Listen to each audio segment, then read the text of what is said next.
Hello दोस्तों, आज की कहानी है दहेज। सरिता जी अपना सिर पकड़कर बैठी हुई थी। तभी उसकी सासू माँ कमरे में आई और कहा, बहू शाम का समय है और तुम ना सिर्फ बैठी हो बल्कि रो भी रही हो। इतना भी पता नहीं कि ऐसा करने से मेरे घर में अपशकुन होता है। अब उठ भी जाओ महारानी, मेरे बेटे के आने का वक्त हो गया है। अपनी सास की एक आवाज़ पर दौड़ने वाली सरिता जी को आज मानो सांप सूंघ गया था। तभी मुकेश जी भी कमरे में आ गए थे और उन्होंने अपनी पत्नी सरिता से कहा, क्या हुआ तुम्हें? जब देखो तब उदासी रहती हो, जाओ जाकर खाना बनाओ। लेकिन सरिता जी टस से मस नहीं हुई। तभी मुकेश जी ने कहा, सरिता कुछ हुआ है क्या? तभी सरिता जी का फ़ोन आया। वह झट से फ़ोन उठाकर दूसरे कमरे में चली गई और थोड़े ही समय में अपने कमरे में लौट आई। तभी उनकी सास बोली, बहू ऐसी भी क्या बात थी जो दूसरे कमरे में जाकर करनी पड़ी? तभी मुकेश जी बोले, हम क्या पागल हैं जो इतनी देर से तुमसे कुछ पूछ रहे हैं? तब सरिता जी बोली, आज जानवी का फ़ोन आया था, वह बहुत ज़्यादा परेशान थी। तभी मुकेश जी बोले, 6 साल हो चुके हैं उसकी शादी को, एक 5 साल की बेटी भी है उसकी, लेकिन अभी भी उसका मायके का मोह नहीं गया। तभी सरिता जी बोली, नहीं ऐसी बात नहीं है। बीच में ही बात को रोककर माँ जी बोली, और नहीं तो क्या, मेरा बेटा सही तो बोल रहा है। पिछली बार भी जब जानवी आई थी तो अपने ससुराल जाने से मना कर रही थी। वो तो हमने जैसे तैसे कर उसको ससुराल जाने के लिए मना लिया था। सच कहूँ तो बहू, तुमने उसे बहुत छूट दे रखी है। मुकेश जी भी अपनी माँ की हाँ में हाँ मिला रहे थे, लेकिन पहले तो सरिता जी ने अपने आप को शांत किया और फिर कहा, जानवी ने पिछले 6 वर्षों में क्या क्या सहा है आप दोनों भली भांति जानते हैं। शराब पीने वाले उसके पति ने, साथ ही दहेज और पोते की लालसा में डूबे हुए उसके ससुराल वालों ने ना जाने कितने मानसिक और शारीरिक अत्याचार किए हमारी बेटी पर। परंतु अब पानी सिर से ऊपर जा चुका है। ससुराल पक्ष के लोगों ने सारी हदें पार कर दी है। पता है, आज उसके ससुराल वालों ने उसका एक हाथ जला दिया और कहा, अगर वह जल्द ही अपने मायके से 2 लाख रुपए लेकर नहीं आई तो वह उसे जिंदा जला देंगे। मेरी बेटी हमारे घर के हालात और आप लोगों की झूठी शान को अच्छे से समझती है। उसने कहा, माँ पता नहीं मेरा आगे क्या होगा, लेकिन अगर मुझे कुछ हुआ तो आप मेरी बेटी को यहाँ से लेकर जाना और उसे खूब पढ़ाना, ताकि वह ना सिर्फ अपने पैरों पर खड़ी हो सके बल्कि उसमें अन्याय के खिलाफ आवाज़ उठाने की क्षमता भी आए। मुकेश जी और माँ जी चुपचाप खड़े थे।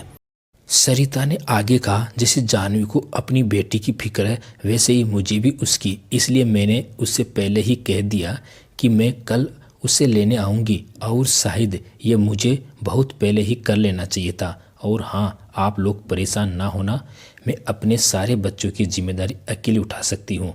उसके लिए चाहे मुझे दूसरे के घर में खाना बनाना पड़े या बर्तन मांजने पड़े, मैं सब कुछ करूँगी, क्योंकि मैं अपने सभी बच्चों को जिंदा और खुश देखना चाहती हूँ।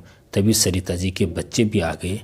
उन्होंने कहा, माँ आप अकेले नहीं हो, हम सब आपके साथ हैं। आप जल्द से जल्द दीदी को लेकर आइए, हम भी पढ़ाई के साथ साथ कुछ ना कुछ काम करके आपका हाथ बटाएंगे। तभी सरिता जी ने कहा, माँ जी आपको कुछ याद आ रहा है? ऐसा ही कुछ सालों पहले इस घर में हुआ था, लेकिन आप झूठे अहंकार के कारण एक निर्दोष को अपनी जान गंवानी पड़ी थी। तभी मुकेश जी बोले, चुप हो जाओ सरिता। तभी माँ जी ने कहा, नहीं मुकेश, बहू तब भी सही थी और आज भी। खास आज जैसा एक कदम बहू ने अपनी बेटी के लिए उठाया है, अगर वैसा उस वक्त मैंने मेरी बेटी के लिए उठाया होता तो आज वह भी जिंदा होती। लेकिन अपनी बेटी की ज़िंदगी से ज़्यादा मुझे लोग क्या कहेंगे उसकी पड़ी थी। उस समय बहू हमारे यहाँ नई नई ब्याह कर आई थी, फिर भी उसने हमें समझाना चाहा था, लेकिन हर बार की तरह हमने बहू को चुप करा दिया था। मुकेश, मेरी बेटी यानी तुम्हारी बहन ने भी कितना कुछ सहा था, कितना गिड़गिड़ाई थी। वो मानो अपनी जान की भीख मांग रही थी हमसे, लेकिन हम लोग हाथ पर हाथ धरे बैठे रहे और उसी का नतीजा था कि कुछ दिनों बाद ही उसकी मौत की खबर हमें मिली। मैं अपनी बेटी को तो नहीं बचा पाई, लेकिन अब अपनी पोती के साथ कुछ भी गलत नहीं होने दूंगी। अब ना सिर्फ माँ जी के बल्कि मुकेश जी के आंखों में भी पछतावे के आंसू थे। थोड़ी देर बाद ही मुकेश जी ने कुछ सोचा और अपनी बेटी जानवी को फ़ोन किया। और ना सिर्फ अपनी गलती की माफ़ी मांगी बल्कि हमेशा साथ देने का वादा भी किया। साथ ही अपनी योजना बनाई। उसी रात मुकेश जी और सरिता जी अपनी बेटी के ससुराल जाने के लिए रात की बस से निकल गए। उधर जानवी ने भी सभी ससुराल वालों को कहा कि आज जब उसने अपने हाथ जलने की बात मायके बताई तो उसके माँ बाप बहुत डर गए और उन्होंने तुरंत ही उनका घर किसी साहूकार के पास गिरवी रख पैसों का इंतजाम कर लिया। आज जानवी के ससुराल वाले काफ़ी खुश थे। उन्हें लगा अब धीरे धीरे वह इसी तरकीब के सारे जानवी के मायके वालों से और भी पैसे ऐंठेंगे। और दूसरे ही दिन अपनी बेटी के ससुराल में पहुंचने के बाद सबसे पहले मुकेश जी ने दहेज उत्पीड़न की शिकायत पुलिस थाने में दर्ज की और फिर वह पुलिस को साथ लेकर ही अपनी बेटी के ससुराल पहुंच गए।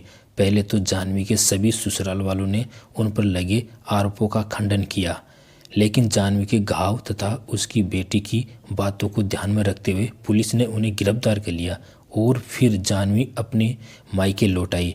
कुछ समय बाद जानवी के ससुराल वालों को जमानत पर रिहा कर दिया गया और अब वह जानवी पर केस वापस लेने के लिए दबाव बनाने लगे। इधर जानवी उन लोगों के चेहरों को बार बार देखना नहीं चाहती थी, इसलिए उसने अपने पति से कहा अगर वह उसे तलाक दे दे और उससे या उसकी बेटी से कभी भी मिलने की कोशिश ना करे तो वह यह केस वापस ले सकती है। वैसे भी जानवी के पति को उनकी बेटी से भी कोई खास लगाव नहीं था, इसलिए उसने जानवी का कहना मान लिया और वह हमेशा हमेशा के लिए अलग हो गए। थोड़े ही वक्त में अपने परिवार का साथ पाकर जानवी भूतकाल को पीछे छोड़कर आगे बढ़ने लगी। कुछ समय बाद ही जानवी ने अपने मायके के घर के पास ही एक छोटा सा मकान किराए पर ले लिया, जहां वह अपनी बेटी के साथ रहने लगी। साथ ही उसने अपने घर से ही टिफिन सर्विस भी शुरू कर दी थी। थोड़े समय बाद ही सुनने में आया था कि जानवी के पति ने दूसरी शादी कर ली। वक्त गुजरता रहा, जानवी के सभी भाई बहनों की शादियां भी हो गई, लेकिन जब भी कोई जानवी से दूसरी शादी की बात करता तब जानवी का एक ही जवाब होता, नहीं नहीं, अब उसके लिए उसकी बेटी और उसका काम ही सब कुछ है। वह किसी तरह के माया जाल में नहीं फंसना चाहती। खुशियों के साथ साथ गम भी जानवी की जिंदगी में आए। पहले उसकी दादी जी, फिर पिताजी और फिर माँ चल बसे, लेकिन जानवी अब भी डटकर खड़ी है अपनी बेटी के लिए। दोस्तों, कहानी कैसी लगी कमेंट करके जरूर बताना। आपका धन्यवाद।